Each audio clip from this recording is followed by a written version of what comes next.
Good afternoon. Making a little quick video here, to be pretty short. Just go over a couple things. I thought maybe it'd help a few guys, especially if you're receiving your 2023 new Custom Omega. Most of them are going to come, well, basically all of them are going to come with a new LR Custom makes a self-timing brake for me. I throw this together just as a demo, so it's some pieces, just some spare stuff, throw together just for a demo video. But wanted to show you, I had guys ask, what's the proper way to put my self-timing brake on it, and how do you tighten it, what wrenches do you use, and so on and so forth. So as you can see here, just the end of the barrel showing, and I'll show you the rest of it. But just got to have a way to set your rifle up so you can actually level it, whether you got a gun vise or put it on a bipod or a tripod, or a rest, sandbag, something, just so you can coordinate getting it level. So there's going to be a couple options if you don't have the stuff. I got one of these little Wheeler engineering little case, comes with this level that mounts onto the barrel and you can level, and then you also have this little level you can put on top of your scope cap.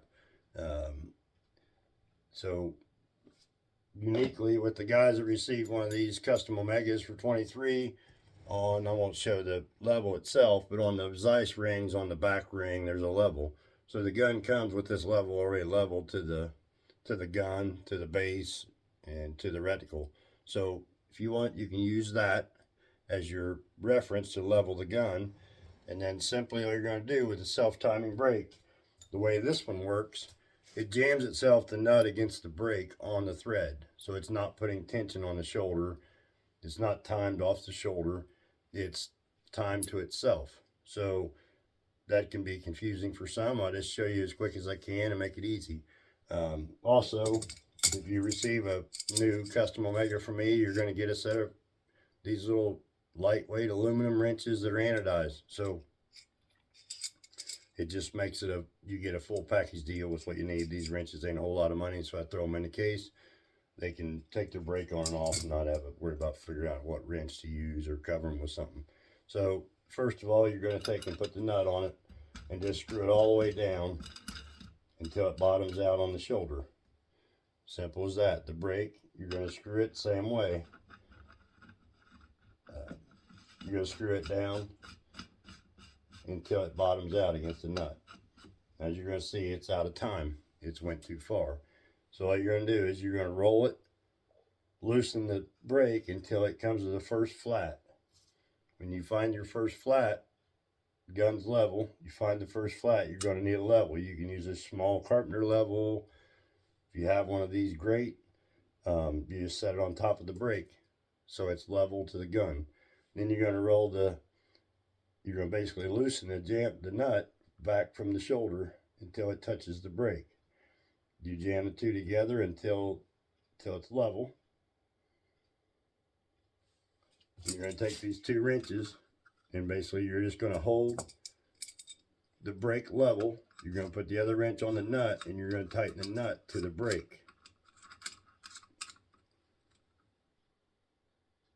Usually if you just get the brake level and you just take the other one and squeeze the wrench to it, you get them set right where you can just squeeze the two wrenches together. But anyway, that's it. So basically all you're doing is run the nut on all the way, brake on all the way, turn the brake back, loosen it up until you get to the first flat, bring the nut to it, and tighten the nut to the brake. So you're just basically tightening the nut up onto the brake using the threads. And then if you want it off, of course, hold the brake and loosen the nut away from the brake. That's as simple to set up a self-timer. You're going to need to use your level on your scope, on your rings, or you can put a level on top of the turret. Leopold's got a nice flat turret. You can go off of that with a level, and then you're going to need a level there while you have a level. So you're going to need two levels. Use the one in the ring. You're going to need a level for your brake to time it level. Some guys just shoot them off their eye. Close enough, tighten it up. If that's good enough for you, it's good enough for me. Setting them up, I level them exactly to the gun. So touched on that. Also want to show another little shot. I'm going to buzz around the other end. I want to show something just for the guys. If you're receiving one of these custom Omegas that has the 700 lrmp ignition in it, they come with a really cool tool. This here is actually the prototype, but I showed it in the video. It's got a little different look than what you're going to receive, but it has, I don't know if you can see it, but anyway, if we get in there right, there's a 473 pocket in the face with a extractor. The extractor is thumb. It's got a flat, so you put your thumb on it, you can open it up and take the module out. You put the module in the gun. There's no action here. This is, like I said, a demo. You put the module in the gun, you close your action, you shoot it. You need to get the module out. The Omegas don't have an extraction process, so I had to come up with something that's really, really easy. All you're going to do on yours that you receive, you're going to notice you have your thumb jaws, and then on each side you're going to see a socket head screw. You want to put the thumb clips 12 and 6 o'clock, and you're going to put this little socket head screws. They'll be at 3 and 9 o'clock orienting to the gun. It's real simple. You don't have to, but it's easiest that way. So if you snap it on with the jaw up, you just snap it onto the back of the module. It just pops right on there. It ain't going to come off. The module's going to come out. All you have to do is push that tool to the side just a little bit. You'll feel a little pop, and the module will come right out. The module is in the front of the carrier. If you push the little button, release the jaw, it'll come right out. It will not come out of there anyway until you push that little locking jaw open. It's just like an extractor. It's got it grabbed, and it will not come out. So you don't jerk it out and throw it somewhere. But again, the little side module's installed. I can't get it all the way in right now, but the action will push it in, which it should be a press fit. The jaw to the top, snap it on, little side movement, pops them right out. Pretty cool. So it's going to be important, absolutely important, because you can't get them out of there any other way unless you take a screwdriver and beat them all up, or pliers, and wreck your gun. So this little tool is going to be on a lanyard. Makes it super simple. Just a quick little video thrown together. So hopefully that helps you with those two things. And I'm going to hit on one other thing that I get a lot of questions and calls and talk about. And so Leupold CDS dial. So on Leupold CDS,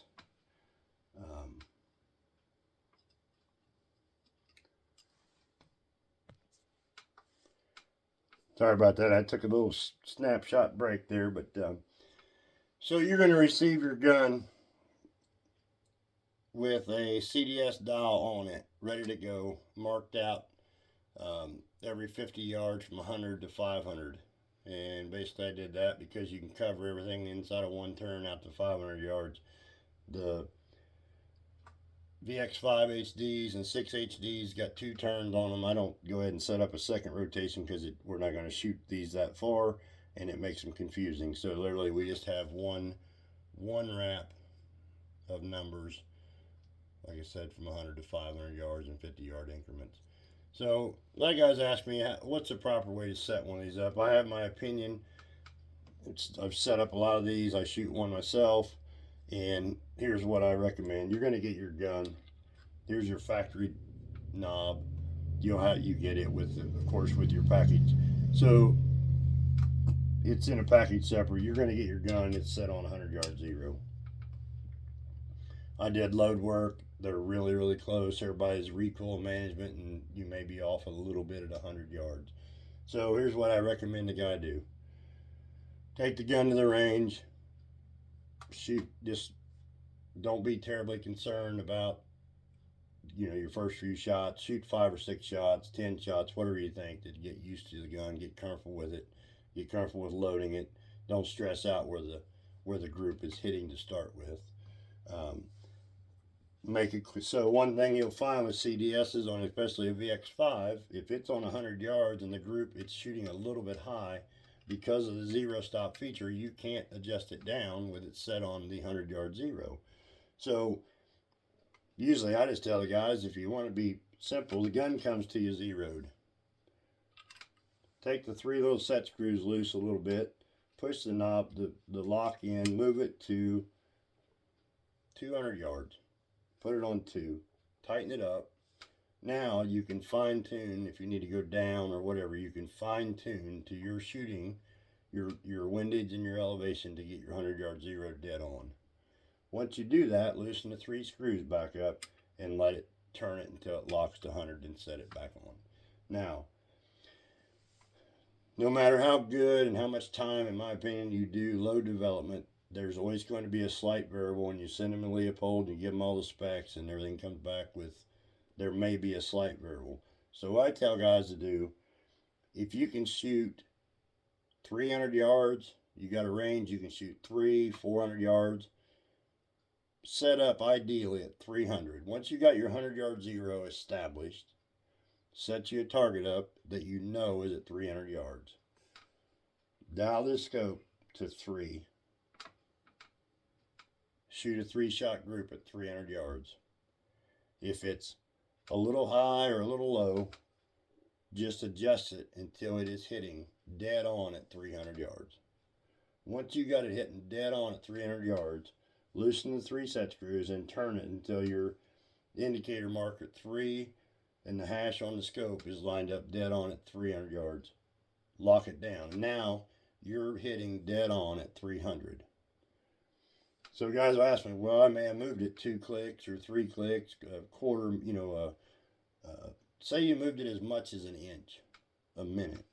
Well, that's 3 inches at 300, but you just moved this an inch, 1 minute on the scope, which changes the elevation at 3 inches, let's say extreme. It's not going to be off that far, but if it is, I would rather be dead on at 300, and then what's going to happen is when you come back to your 100-yard zero, it may be shooting at the extreme an inch high or an inch low.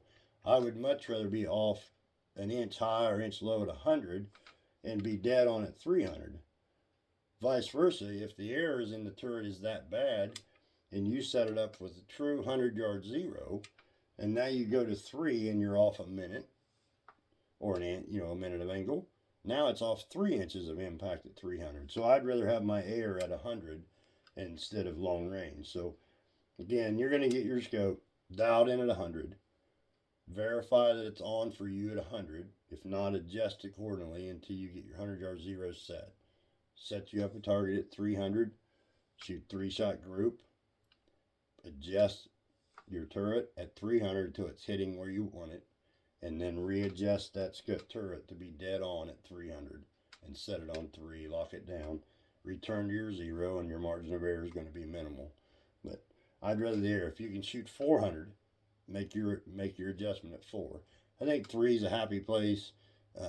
Then you're covering pretty well your full range of shots. So just wanted to share that. Hopefully you know that. But if you don't, I think that may help you a little bit and help some guys out. May not even be getting one of those guns. They may have a CDS and maybe not doing that. But I think it's a good tip. I think it's a good way to set one up. So. Alright, I'm going to finish that up. Just a quick video to help some guys out, and especially if you're getting a 2023 Custom Omega, you'll see all this stuff will come into play and make a big difference for you. God bless you. Have a great day.